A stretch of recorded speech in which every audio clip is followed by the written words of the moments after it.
ایک بار حضرت ایک امام صاحب مسجد کے اعلان کیے کہ جس کی بیوی اپنے شوہر کو فجر کے وقت نہیں جگاتی ہے وہ بندہ دوسری شادی کر لے. حضرت جس کی بیوی اپنے شوہر کو فجر کے وقت نہیں جگاتی ہے نماز کے لیے وہ بندہ دوسری شادی کر لے. اگلے دن صبح اخراجات اور اعلان کرتے ہیں کہ اخراجات خرچ جو ہے مسجد کی انتظامیہ کمیٹی برداشت کریں گے. اگلے دن صبح جو ہے مسجد میں فجر کے وقت جمعہ کی نماز سے زیادہ فجر میں بہت بڑا اجتماع ہوا اور سارے لوگ آ گئے مسجد میں. ہر بیوی کو چاہیے کہ اپنے شوہر کو وہ جنتی بنائے اور سونے نہ دے, صبح اٹھا کے مسجد بھیج دے. وائی فائی لگا دی اپنی مسجد میں. ہاں بڑھیا کیا ہے. سب کچھ لگا ہے. اور ہر شوہر کو بھی چاہیے کہ جو نماز پڑھتے ہیں بھیا آپ لوگ اپنی بیوی کو بھی نماز پڑھائیے.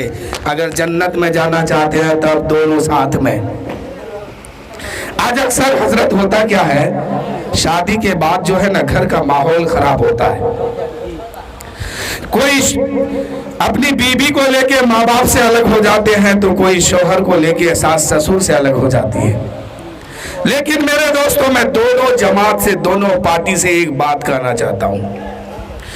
ان بیویوں سے بھی کہنا چاہتا ہوں جو بیوی اپنے شوہر کو جنت میں ساتھ میں لے کے جانا چاہتی ہے وہ بھی سنے, اور جو شوہر اپنی بیوی کو ساتھ میں جنت میں لے کے جانا چاہتے ہیں.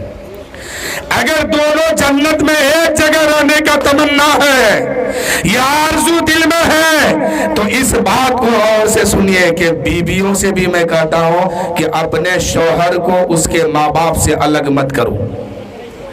اگر اس کے ماں باپ سے اس کو الگ کرو گے تو اس کی جنت تو گئی, پھر تم اکیلے جنت میں رہنا. اس لیے کہ شوہر کی جنت کہاں ہے, اس کی ماں کے قدم کے نیچے ہے. اب اگر بیوی چاہتی ہے کہ میں بھی جنت میں جاؤں اپنے شوہر کو بھی لے کے جاؤں ساتھ میں تو ماں کے قدم کے نیچے سے ہو کے ہی جانا ہوگا اور کوئی راستہ نہیں ہے. دونوں جو جائیں گے ماں کے قدم کے نیچے سے ہو کے جائیں گے. اس لیے اے دنیا کی بیویوں, ہر بیویوں سے میں کہتا ہوں اپنے اپنے شوہر کو اس کی ماں سے الگ مت کرو, اس کے باپ سے الگ مت کرو. اگر یہ دونوں سے الگ ہو گئے نہ وہ جائیں گے جنت میں نہ تم جاؤ گے, تمہارا کیا ٹھکانہ, کیا حال ہوگا.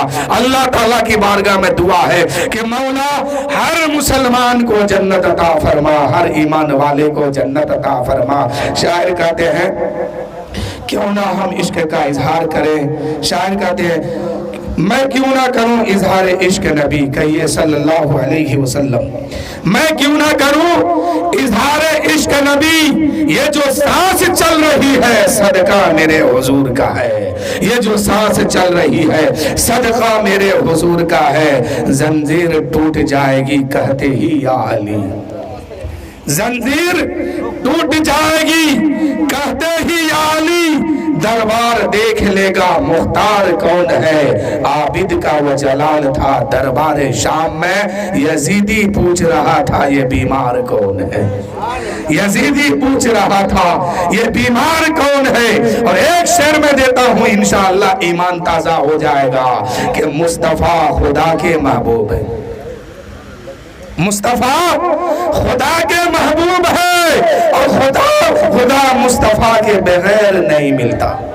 جیسے آپ میلاد میں آئے نا, میلاد شریف کہاں پر ہے, راجہ صاحب کے چھت کے اوپر. راجہ صاحب کے چھت کے اوپر ہے نا. آج اس بستی میں دو راجہ دونوں اپنا کمال کیا ہوا ہے.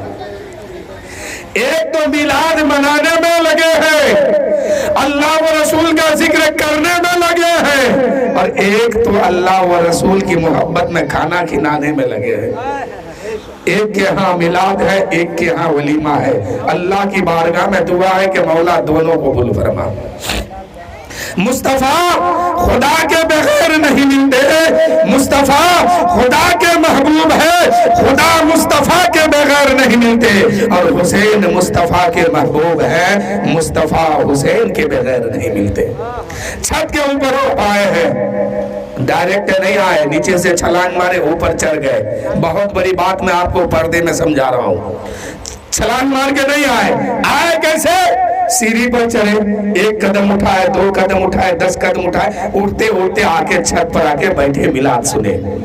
ایسے ہی اللہ کی بارگاہ میں کوئی ڈائریکٹ پہنچنا چاہے گا مر جائے گا، لیکن پہنچ نہیں سکتا ہے۔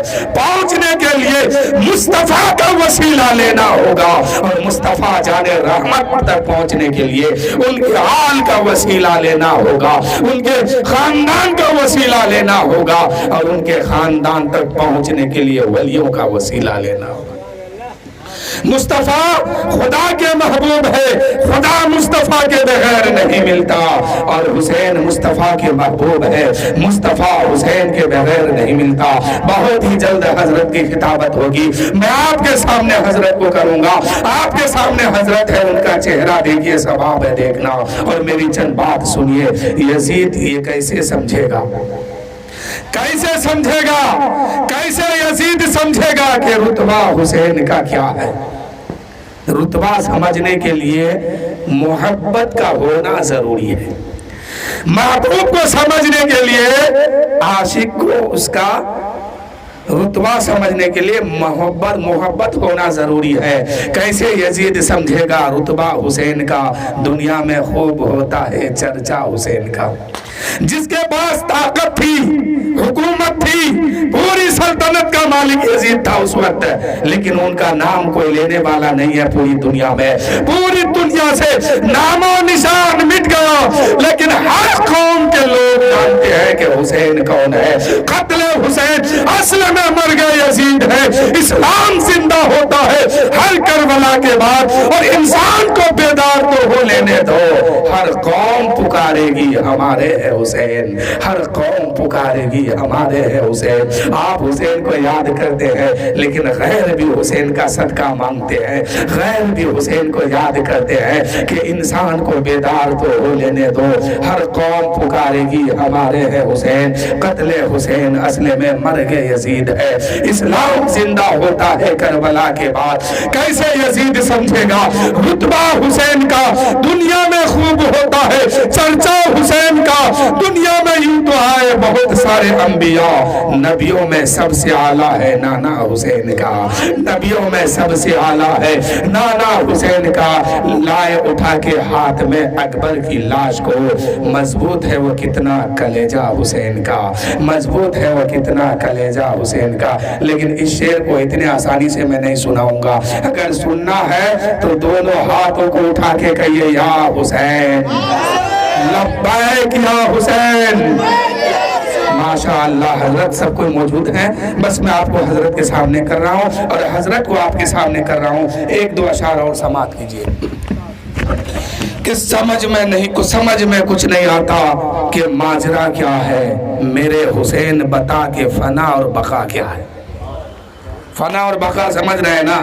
بھارت میں صابر پاک نے خوب سمجھا دیا ہے، صابر پاک نے بھارتیوں کو خوب اچھی طرح سے سمجھایا ہے کہ سمجھ میں کچھ نہیں آتا ہے کہ ماجرا کیا ہے، میرے حسین بتاؤ کہ فنا اور بقا کیا ہے۔ سر حسین نے نیزے پہ جب پڑھا قرآن، سر حسین نے جب نیزے پہ پڑھا قرآن، یزیدی سوچ رہا تھا کہ پھر کٹا کیا ہے، یزیدی سوچ رہا تھا کہ پھر کٹا کیا ہے۔ یہی سے میں ایک شعر اور آگے بڑھاتا ہوں، یہ آن اور شان محمد کے نام پر، قربان میری جان محمد کے نام پر۔ سر جب امام پاک کا تن سے جدا ہوا، وہ پڑھتے رہے قرآن محمد کے نام پر۔ سمجھ میں کچھ نہیں آتا ہے کہ ماجرا کیا ہے، میرے حسین بتاؤ فنا اور بقا کیا ہے۔ سر حسین نے نیزے پہ جب پڑھا قرآن، یزیدی سوچ رہا تھا کہ پھر کٹا کیا ہے، یزیدی سوچ رہا تھا کہ پھر کٹا کیا ہے۔ انہی شعر کے ساتھ حضرت علامہ مولانا مفتی شہباز صاحب کی بارگاہ میں دستک دوں گا کہ وہ آئے اور ہم سامعین کو عقیدت و محبت کی بات بات سنائے، ان کے آنے سے قبل میں ایک شعر اور کہنا مناسب سمجھتا ہوں۔ پہلے کہیے یا رسول اللہ، یا حبیب اللہ۔ اعلیٰ حضرت عظیم البرکت مجدد دین و ملت ارشاد فرماتے ہیں کہ سب چمک والے اجلوں میں چمکا کیے، سب چمک والے اجلوں میں چمکا کیے، اندھے شیشوں میں چمکا ہمارا نبی، اندھے شیشوں میں چمکا ہمارا نبی۔ اور کون دیتا ہے دینے کو منہ چاہیے، دینے والا ہے سچا ہمارا نبی۔ اور غمزدوں کو رضا مزدہ دیجئے کہ ہے بے کسوں کا سہارا ہمارا نبی۔